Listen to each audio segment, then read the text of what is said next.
विश्वास लेकर आया है। ये बजट अर्थव्यवस्था को मजबूती देने के साथ ही सामान्य मानवी के लिए अनेक नए अवसर बनाएगा।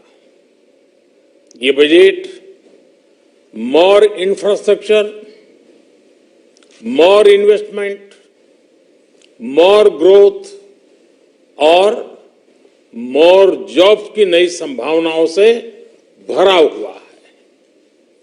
और एक नया क्षेत्र और खुला है और वो है ग्रीन जॉब्स का।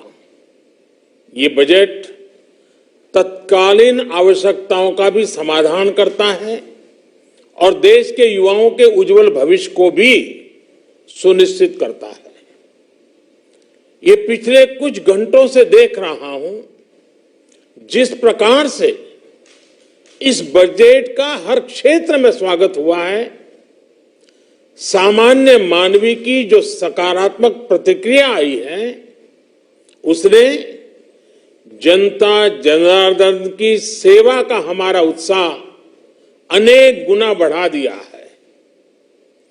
जीवन के हर क्षेत्र में आधुनिकता आए, टेक्नोलॉजी आए, जैसे किसान ड्रोन हो, वंदे भारत ट्रेन हो, डिजिटल करेंसी हो, बैंकिंग के क्षेत्र में डिजिटल यूनिट्स हो, 5G सर्विसेज का रोल आउट हो, नेशनल हेल्थ के लिए डिजिटल इकोसिस्टम हो।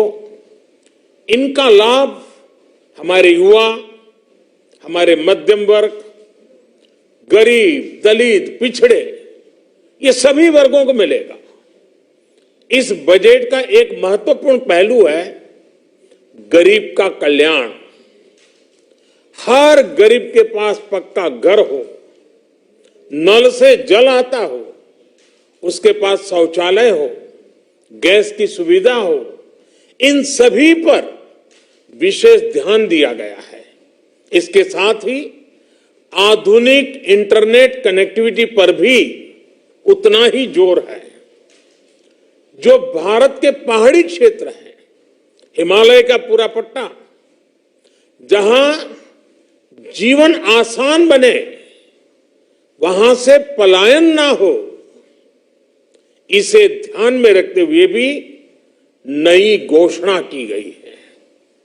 हिमाचल, उत्तराखंड, जम्मू कश्मीर, नॉर्थ ईस्ट ऐसे क्षेत्रों के लिए पहली बार देश में पर्वतमाला योजना शुरू की जा रही है।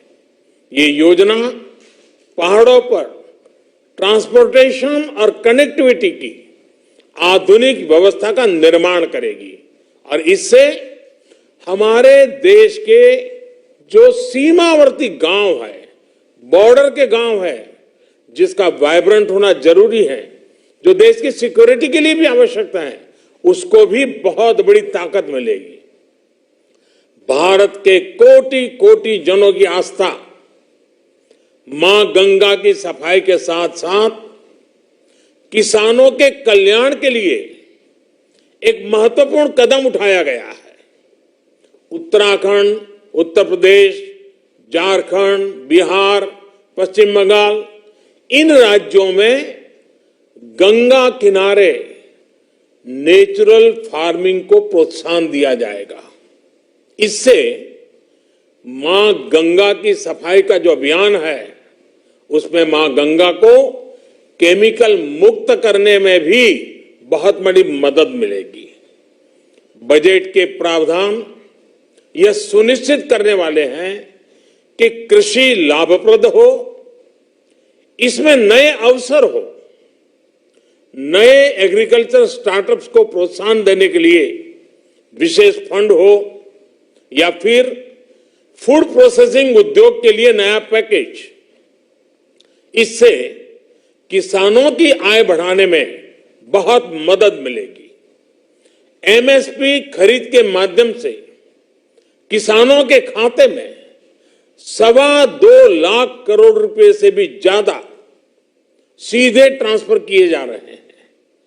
कोरोना काल में एमएसएमई यानी हमारे छोटे उद्योगों के मदद और उनकी सुरक्षा के लिए देश ने लगातार अनेक निर्णय लिए थे, अनेक प्रकार की मदद पहुंचाई थी।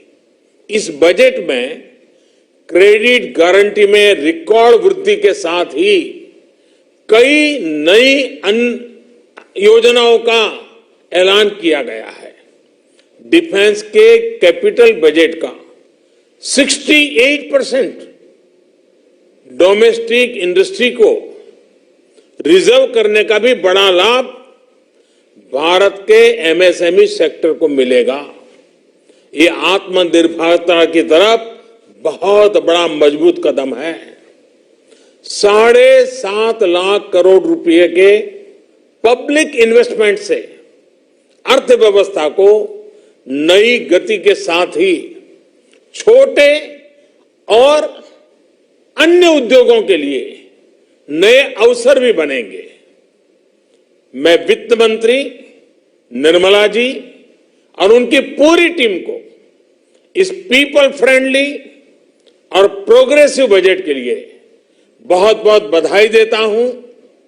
कल भारतीय जनता पार्टी ने मुझे सुबह 11 बजे बजट और आत्मनिर्भर भारत विषय पर बात करने के लिए निमंत्रित किया है। कल 11 बजे मैं बजट के इस विषय पर विस्तार से बात करूंगा। आज इतना काफी है। बहुत बहुत धन्यवाद।